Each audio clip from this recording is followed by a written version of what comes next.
Bro kabaddi ஃபைனல்ஸ்ல நடந்த வேற level twist என்ன ஏதுன்றத இந்த வீடியோல ஃபுல்லா சொல்றேன். நல்லா கேளுங்க. எஸ் ஐபிஎல் அதாவது கிரிக்கெட்டுக்கு எப்படி ஐபிஎல் வந்து ஒரு ரிமார்க்கபிள் ஒரு விஷயமோ, அது மாரி வந்து பார்த்தீங்கன்னா, கபடிக்கு ப்ரோ கபடி லீக் இது வந்த பிறகு ஏகப்பட்ட தமிழ்நாடு பிளேயர்ஸ்லாம் எஸ்டாப்ளிஷ் ஆனாங்க. பிளஸ் வந்து எல்லா ஆல் ஓவர் ஸ்டேட்ல இருந்துமே நெறைய நல்ல நல்ல பிளேயர்ஸ்லாம் எஸ்டாப்ளிஷ் ஆனாங்க. இது வந்து ஒரு 10 சீசன் நடந்துட்டு இருக்கு. இது 11வது சீசன். இதுல வந்து பார்த்தீங்கன்னா, மொத்தம் 12 டீம் கலந்துக்கிட்டாங்க. கலந்துக்கிட்டாங்கன்னா, அந்த மாரி ஓனர்ஸ் வாங்கி வச்சிருந்தாங்க. Bengaluru, Gujarat, Bengal, Tamil Thalaivas, Puneri Paltan, Telugu Titans, Jaipur pink Panthers, U Mumba, Patna Pirates, UP Yoddha, Dabang Delhi, Haryana அப்படின்ற மாதிரியான டீம்ஸ்லாம் கலந்துட்டாங்க. இதுல வந்து பார்த்தீங்கன்னா, டாப் 6 பாயிண்ட் எடுக்கிற டீம்ஸ் வந்து பார்த்தீங்கன்னா, எலிமினேட்டர் வரைக்கும் குவாலிஃபை ஆவாங்க.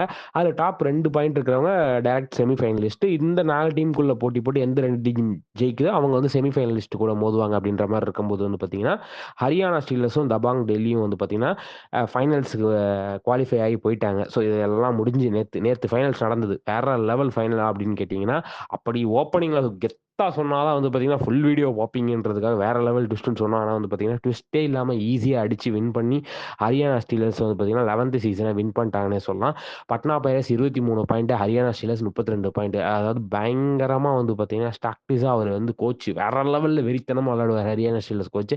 அவர அப்படியே வேற லெவல்ல டைம்லாம் குடுத்து இந்த மாரி, அந்த மாரி பண்ணுங்க அப்படின்னு சொல்லி வந்து பார்த்தீங்கன்னா, ஹரியானாவ வின் பண்ண வச்சுட்டாங்க. ஸோ வந்து பார்த்தீங்கன்னா, ₹1,50,00,000 பரிசு தொகைய நாங்க அடிச்சுக்கிட்டு போறோம் பார்த்தீங்கல்ல அப்படின்ற மாரி வந்து பார்த்தீங்கன்னா முடிஞ்சது. இந்த சீசன்ல தமிழ் தலைவாஸ் வந்து பார்த்தீங்கன்னா 9வது இடத்துல தான் வந்து பார்த்தீங்கன்னா முடிச்சாங்க. ஒரு நல்ல ஆரம்பமே நல்ல தொடக்கமா குடுத்தாங்க தமிழ் தலைவாஸ். ஆனா அவங்களால செமிஃபைனல் கூட குவாலிஃபை ஆக முடியலன்றது தான் உண்மை. கோச்சுமே நம்ம ஊர் அண்ணன் தான் சேரலாதன். அடுத்த சீசன்ல வேற லெவல்ல வருவாங்கன்னு எதிர்பார்த்துக்கிட்டு, இத பத்தி நீங்க என்ன நினைக்கிறீங்க? ஹரியானா ஸ்டீலர்ஸ் டிசர்வ்ஸா அப்படின்றத கமெண்ட் செக்ஷன் சொல்லுங்க. இந்த வீடியோ உங்களுக்கு பிடிச்சா லைக் பண்ணி, ஷேர் பண்ணுங்க. மறக்காம தினமலர் சப்ஸ்கிரைப் பண்ணுங்க. நன்றி. வணக்கம்.